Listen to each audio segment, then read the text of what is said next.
Samantala, pamilya ng isang 79 anyos na lola sa Calasiao, Pangasinan na may rare neurologic condition nagsusumamo ng tulong. Narito ang report. Nagsusumamo ng tulong ang pamilya ng 79 na taong gulang na lola mula sa Barangay San Miguel, Calasiao, Pangasinan. Nakasalukuyang nagpapagamot dahil sa bihirang kondisyon sa utak na tinatawag na Osmotic Demyelination Syndrome o ODS. Kwento ng apo ni Lola Perla na si Christine, halos isang buwan nang nakaratay sa ospital ang kanyang lola dahil sa rare neurologic condition. Mahina pa rin po eh. Wala pa rin pong pagsasalita, hindi pa rin makagalaw, hindi pa nila maitaas yung ulo, yung kamay.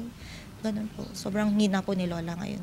Dahil sa kakulangan ng sapat na pondo para sa mga medikal na pangangailangan ni Lola Perla, kumakatok sa puso ng may mga mabuting kalooban ng pamilya ni Lola Perla upang tuluyan itong gumaling. Kailangan kasi ng pamilya ang malaking halaga ng pera upang matustusan ang hospital bills ni Lola Perla. Gayon din ang pagbili ng intravenous immunoglobulin vials na nasa 38,000 pesos daw ang kada 10 gramo. Second confinement na namin actually ngayon.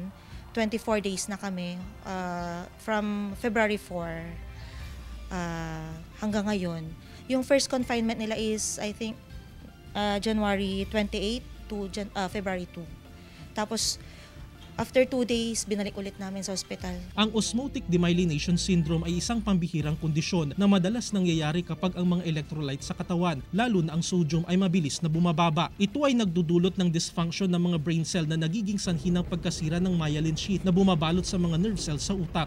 Sana po yung mga may mabubuting puso po, nananawagan po kami, kaming mga pamilya ng Cabrera po, na sana po matulungan niyo po yung lola namin para sa additional medical expenses po niya. Para sa mga nais magpaabot ng tulong, maaari po kayong magpadala sa mga account number na inyong makikita sa inyong mga TV screen. Kasama si Henry Duminsil, Jeric Pasiliao, 1 North Central, Luzon.